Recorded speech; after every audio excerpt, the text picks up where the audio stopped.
Live from WTVO 17 and your home team, Eyewitness News at 5 starts now. 19 years ago, terrorists attacked the United States. Instead of dividing, it united Americans. We look at tributes held at each attack site. It makes a statement. It shows the damage that was done.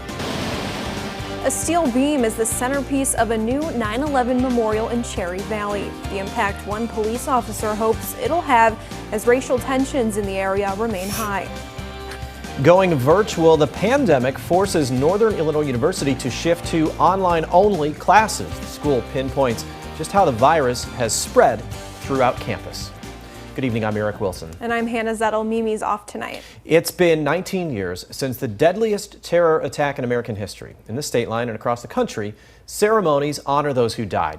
Cherry Valley firefighters held a ceremony of their own, but first we take you to the site of Ground Zero in Manhattan.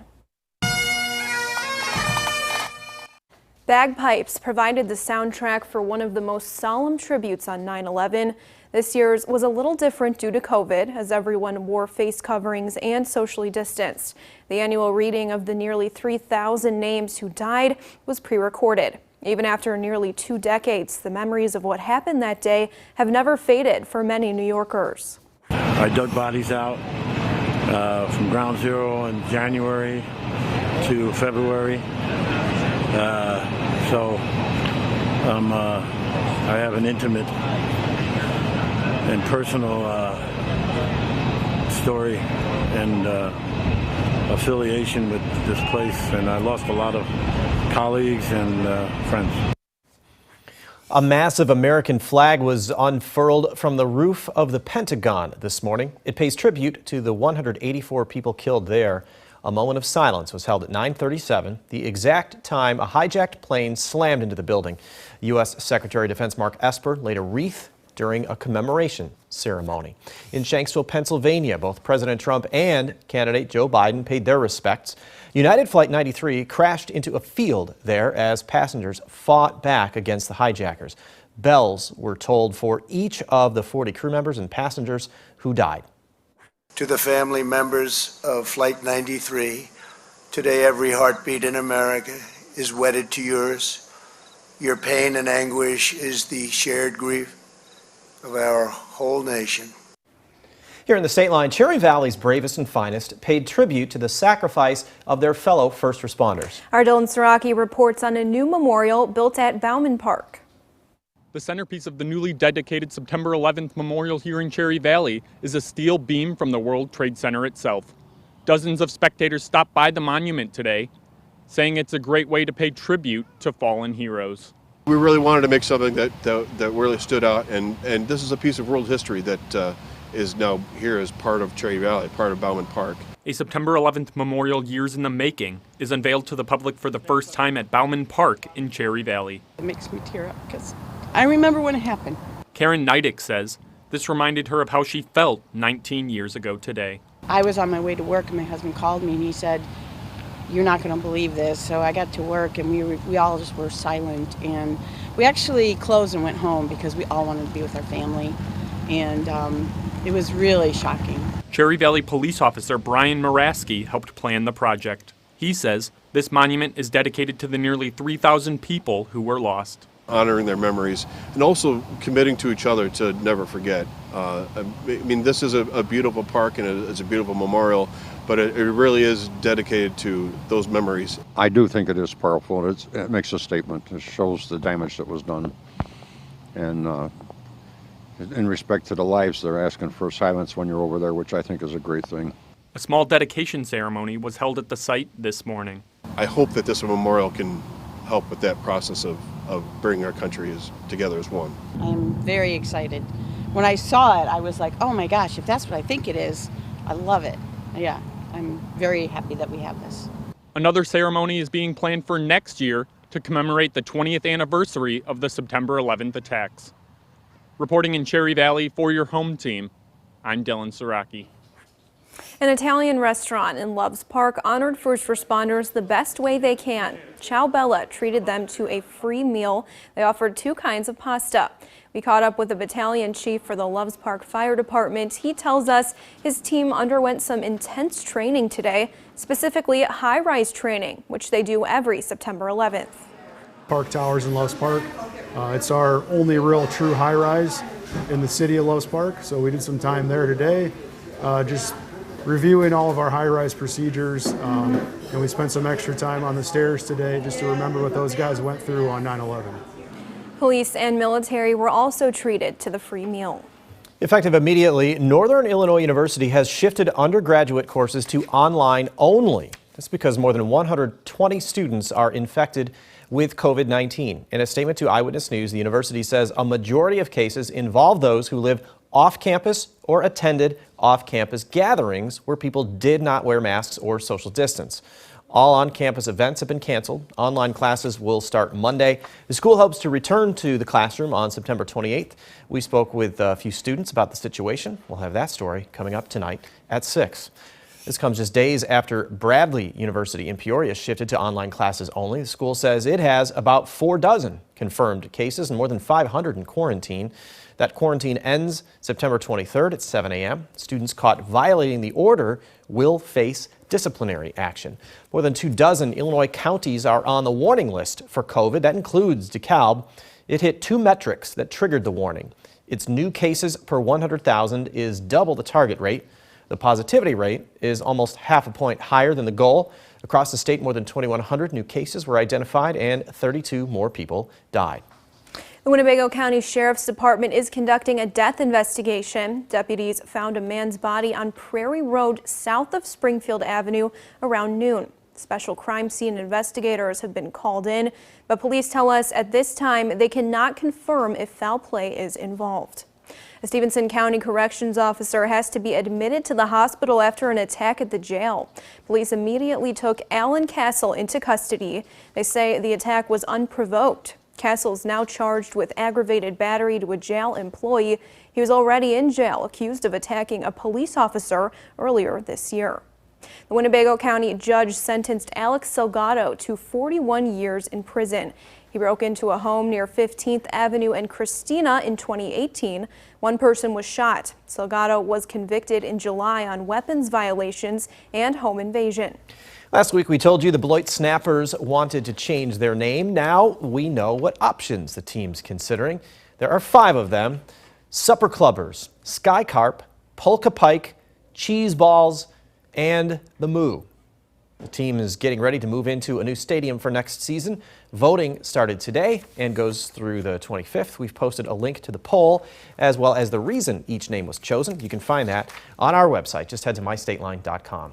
Americans around the country remember the government shutdown last year, and members of Congress don't want a repeat of those events. Now Congress and the administration are working well in advance to avoid it. Eyewitness News reporter Basil John is keeping you connected to the nation's capital. The clock is ticking for Congress to prevent another government shutdown at the end of September. There is, under no circumstance, any room for us to face a potential government shutdown again. Virginia Congresswoman Abigail Spanberger says the proactive discussion between the House and the Trump administration is reassuring. Certainly having those conversations before we are at the brink of a shutdown is incredibly important. Both House Democrats and Republicans say last year's shutdown should never be repeated. Pennsylvania Congressman Mike Kelly. I would be shocked if we reach September 30th and there's no agreement that's reached. I don't think it's to anybody's advantage to let that happen. Both Spanberger and Kelly say a shutdown on top of the current pandemic would be too much for many Americans to handle. To keep the roof over their head, to keep food on their table, and to be able to fund them in a way that they can still afford to raise their families without having to worry about losing their home. Few things are worse than doubling the negative impact across our communities by risking a government shutdown. House Speaker Nancy Pelosi and U.S. Secretary Steve Mnuchin are still in talks on a continuing resolution that avoids conflict.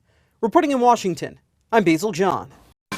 Now your first warm weather forecast with meteorologist Kevin Doom. Let's have ourselves a live look over downtown Beloit using your Merciel SkyTrack. We're looking over a very gloomy scene, another cool and rainy day here in the state line. We've seen scattered showers on and off pretty much through the entirety of our day so far, and that continues now as we head on into the evening hours. You can see a good chunk of the state line, particularly to the north of 20 here and 90, are seeing scattered showers continuing here as much of the state line is taking a little bit of a break from the rain at the moment, but more rain is developing in areas down to our southwest, which are heading toward the state line. So we still do have quite a bit of rain to work with here over the next several hours. And we've already had such a rainy month. If we take a look at the rainfall totals in the past 10 days, the first 5 days or so of September, not so much. We're only recording 7/100ths of an inch. But look at the last 5 days. We've seen over a half an inch of rainfall 4 of those last 5 days. This brings us to a total of 5.32 inches over the first 10 days of September. This is second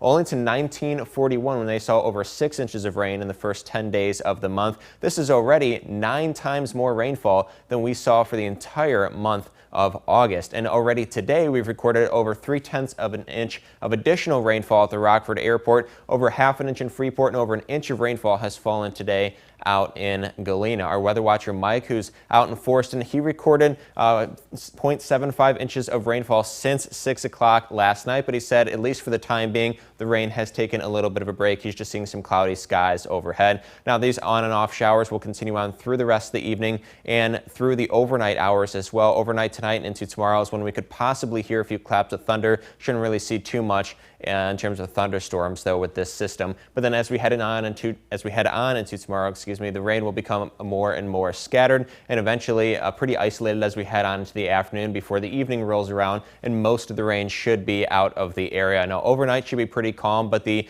additional moisture that was brought on by these showers could throw up some pretty dense fog early Sunday morning, but after that burns off by mid-morning or so, we should be seeing a good amount of sunshine to wrap up our weekend. But we could see through the end of the day tomorrow an additional half inch or more of rainfall to tack on to our rainfall totals so far for this month. Temperatures were pretty cool once again today. The rainfall and cloud cover made sure that. We're at 63 right now in Rockford, 63 as well in Rochelle, 63 in DeKalb, 59 in Janesville, and 59 currently for those of you over in Freeport. But if you were hoping for another taste of summer here in the state line, it will eventually get here with temperatures, or I should say with warm air making its way into the state line from the southeast over the next several days, bringing us a pretty good warm up here by the middle of next week. But for tonight, temperatures will fall into the middle to upper 50s for lows. This rain continues on through the night and through much of tomorrow as well. Now we should hopefully make it into the lower 70s, at least here in Rockford. Most of the area will likely stay in the 60s for yet another day.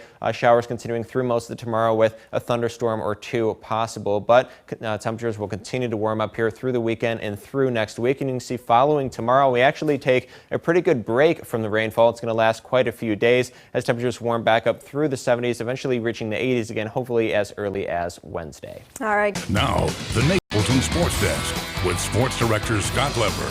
How would you feel if you were 22 years old and about to make your NFL playing debut? James Robinson knows what that's like. The former Rockford Lutheran star will make his first start at running back Sunday for the Jacksonville Jaguars against the Colts. Robinson finally met the media today, and he was asked if this starting assignment is a sign that all his hard work has paid off.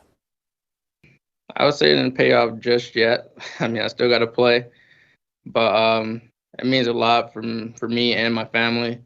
I'm in a position to try to take care of them. Well, I will take care of them, but there's a long season, and I still got to continue to work hard and just go out there and help my team. That game will start at noon on Sunday. Well, it's unlikely that linebacker Robert Quinn will make his debut with the Bears Sunday. He's listed as doubtful with an ankle injury. Khalil Mack is listed as questionable with a sore knee. Others listed as questionable include David Montgomery, Jermaine Ifedi, and Cordero Patterson. We got a great NFL doubleheader Sunday on Fox 39 to open the season. At noon, it's the Bears against the Lions. That'll be followed by Tom Brady's debut with the Buccaneers against the Saints. Well, tonight is another do-or-die night for Fred VanVleet and the Toronto Raptors. They'll play Game 7 of their series against the Celtics at 8 o'clock. The big question is, do any of these guys still have some gas left in the tank after playing 2 overtimes Wednesday night? VanVleet says he knew coming into this series that it would be a marathon.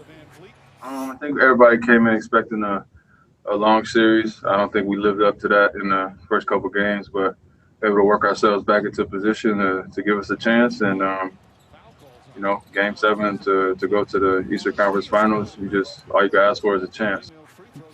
Well, David Greenberg and I are ready to roll again tonight with another overtime show covering high school sports. Tonight we'll feature Auburn tennis player Belen Nebenhoven, Boylan swimmer Bryn Kiley, and the 2005 state champion Dakota football team.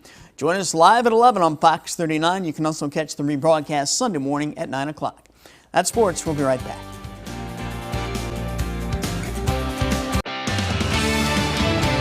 Let's have a look at our first one interactive radar brought to us by Rockford Auto Glass and Mooring. See scattered showers continue to move on through the state line, and they will continue to do so as we make our way through the rest of the evening and through the overnight hours of tonight. Temperatures dropping into the middle to upper 50s. This rain is even going to continue through most of tomorrow. It's going to be a little bit warmer. Hopefully we'll reach the 70s, at least here in Rockford. Many areas throughout the state line will likely be stuck in the 60s, at least for one more day. A couple of thunderstorms will be possible as well, but most of this rain should be out of here by tomorrow evening. And then we're looking at a pretty prolonged break from the rain starting on Sunday, lasting through about Wednesday, when we should finally reach the 80s again. A little bit of a taste of summer too for the middle of the week. It's nice to see at least half the weekend looking good. Thanks, Kevin. Definitely. Please be sure to wash your hands. We'll see you back here at 6. Stay safe.